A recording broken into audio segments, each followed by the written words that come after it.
Bismillahirrahmanirrahim. Assalamualaikum warahmatullahi wabarakatuh. Perkenalkan, nama saya Muhammad Khairul Syakirin. Jadi pada kesempatan kali ini kita akan bersama-sama belajar dan membahas mengenai fikih dan perkembangannya.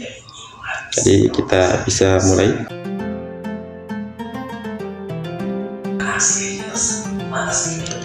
Yang pertama, pendahuluan.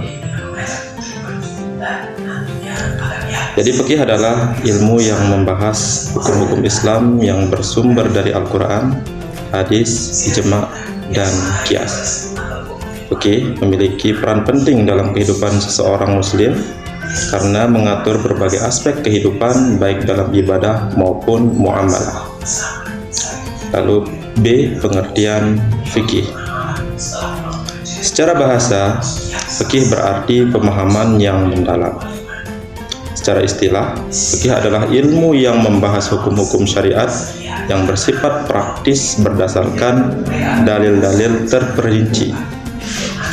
Sumber-sumber fikih. Fikih Islam bersumber dari 4 dalil utama. Pertama, Al-Quran, wahyu Allah yang menjadi pedoman utama dalam hukum Islam. Yang kedua, hadis, yaitu perkataan, perbuatan, dan ketetapan Nabi. Yang ketiga, ijma, kesepakatan para ulama dalam menetapkan hukum Islam. Yang keempat, qiyas, analogi hukum berdasarkan kasus yang sudah ada dalam Al-Quran dan hadis. Bagian D, perkembangan fikih. Fikih pada masa Rasulullah SAW. Rasulullah secara langsung memberikan fatwa dan hukum berdasarkan wahyu. Para sahabat bertanya langsung kepada Rasulullah mengenai permasalahan hukum. Lalu fikih pada masa Khulafaur Rasyidin. Para khalifah menggunakan Al-Quran dan hadis sebagai pedoman. Penggunaan ijtihad mulai berkembang seperti musyawarah dalam memutuskan hukum. Fikih pada masa tabi'in dan tabi'at tabi'in.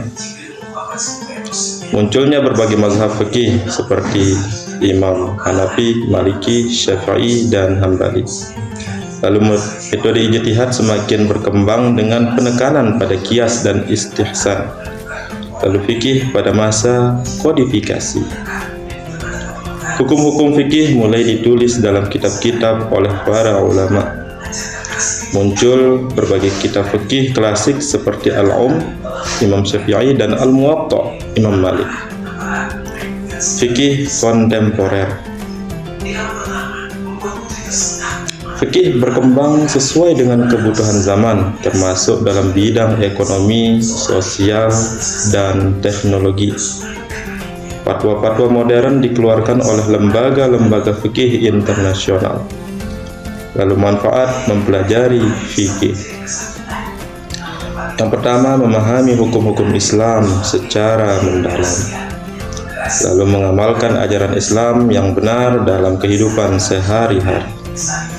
Mampu membedakan antara yang halal dan yang haram, dan menjadi pedoman dalam menyelesaikan permasalahan hukum Islam. Memupuk sifat toleransi terhadap perbedaan pendapat dalam fikih. Dan kesimpulannya adalah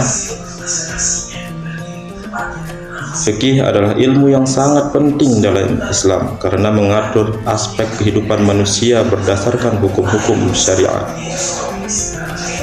Perkembangannya dari masa ke masa menunjukkan bagaimana fikih mampu menyesuaikan diri dengan kebutuhan umat Islam di berbagai zaman.